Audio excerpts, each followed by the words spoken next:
Gas বর্তমান সময়ে ভারত বাংলাদেশের মধ্যে যুদ্ধ নিয়ে অনেকটা তোলপাড় চলছে।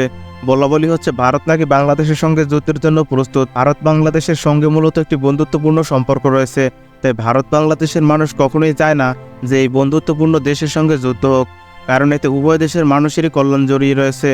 তো গাইজ এরপরেও যদি যুদ্ধ লাগে তাহলে কোন দেশ বিজয়ী হবে? তো গাইজ চলুন জেনে নেই কোন দেশের সামরিক শক্তি সবচেয়ে শক্তিশালী। তো আপনি যদি চ্যানেল নতুন হয়ে থাকেন তাহলে অবশ্যই চ্যানেলটিকে সাবস্ক্রাইব করে রাখুন। তো চলুন শুরু করা যাক। প্রথমেই আমরা ভারতের সামরিক শক্তি সম্পর্কে জেনে নেই। 2024 সালের র্যাঙ্কিং অনুযায়ী ভারত পৃথিবীর চতুর্থ শক্তিশালী দেশ। ভারতের মোট জনসংখ্যা 138,96,00,000। এর মধ্যে যুদ্ধ করতে সক্ষম ম্যান পাওয়ার রয়েছে 65,31,00,000। ভারতের হাতে টোটাল সৈন্য সংখ্যা রয়েছে 51,32,000। এর মধ্যে অ্যাক্টিভ সৈন্য রয়েছে 14,50,000 এবং রিজার্ভ রয়েছে 11,55,000। এছাড়াও প্যারামিলিটারি রয়েছে 25,27,000। 2024 সালে এসে ভারতের বাজেট পেরিয়েছে $71 বিলিয়ন। ভারতের হাতে যুদ্ধ ট্যাঙ্ক রয়েছে 4,614টি। তো গাইজ এরপরে জেনে আসা যাক ভারতের বিমান বাহিনী সম্পর্কে। ভারতের বিমান বাহিনীকে পৃথিবীর চতুর্থ বিমান বাহিনী হিসেবে ধরা হয়। ভারতীয় বিমান বাহিনীতে যুদ্ধ বিমান রয়েছে 2,210টি এবং এই যুদ্ধ বিমানগুলি অনেকই শক্তিশালী, যা দিয়ে বাংলাদেশকে শেষ করা অনেকটাই সহজ। এরপরে রয়েছে ভারতের নৌবাহিনী, যা বিশ্বের মধ্যে সপ্তম স্থানে রয়েছে। ভারতীয় নৌবাহিনীতে 295টি যুদ্ধজাহাজ রয়েছে, এছাড়াও 14টি সাবমেরিন রয়েছে এবং এছাড়াও আরও অনেক অস্ত্রশস্ত্র রয়েছে। আপনারা সবাই জানেন ভারত পারমাণবিক শক্তিশালী একটি দেশ, যাদের কাছে 120টি পারমাণবিক বোমা রয়েছে। এছাড়াও ভারতের কাছে অনেক শক্তিশালী মিসাইল রয়েছে, আর বিশেষ করে ভারতের কাছে কালী 5000 নামের এমন একটি অস্ত্র রয়েছে যার মাধ্যমে যে কোনো অস্ত্রকে প্রতিরোধ করা যায়। তো গাইজ এটাই ছিল ভারতের সামরিক শক্তির ছোট্ট একটি উদাহরণ। তো এরপরে আমরা জানবো বাংলাদেশের সামরিক শক্তি সম্পর্কে এবং জানবো যে বাংলাদেশ ভারতকে পরাস্ত করতে পারবে নাকি পারবে না। তো চলুন গাইজ জেনে নেওয়া যাক। পৃথিবীর সবথেকে শক্তিশালী দেশগুলোর মধ্যে বাংলাদেশের অবস্থান 40তম, যেখানে গত বছর বাংলাদেশের অবস্থান ছিল 46তম।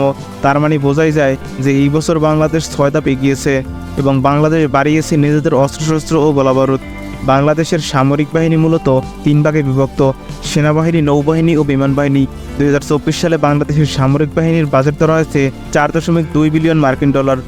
বাংলাদেশের 3 বাহিনীর মধ্যে সর্বপ্রথম আমরা বাংলাদেশের সেনাবাহিনী কতটা শক্তিশালী তা দেখব। পৃথিবীর শক্তিশালী সেনাবাহিনীদের তালিকায় বাংলাদেশ রয়েছে 39 নম্বরে।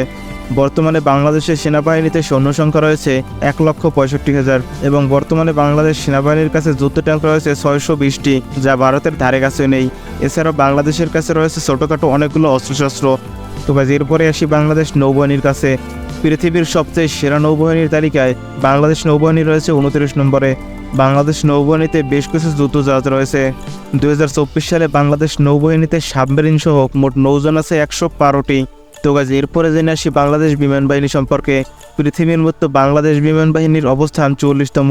তবে বাংলাদেশ বিমান বাহিনীতে অনেক আধুনিক বিমান যুক্ত করা হচ্ছে, যার ফলে বাংলাদেশ বিমান বাহিনী আরও কয়েক ধাপ এগিয়ে যাবে।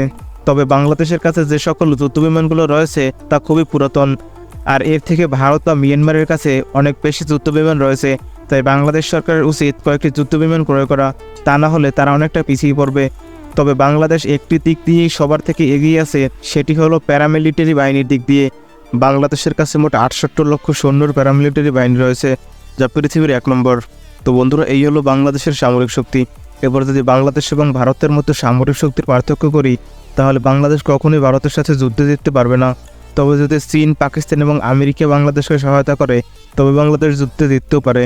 আর সবচেয়ে গুরুত্বপূর্ণ বিষয় হলো ভারত একটি পারমাণবিক শক্তিধর দেশ, তাই যদি বাংলাদেশের উপরে 2 থেকে 3টা পারমাণবিক বোমা নিক্ষেপ করে তাহলে বাংলাদেশের মানচিত্র খুঁজে পাওয়া যাবে না।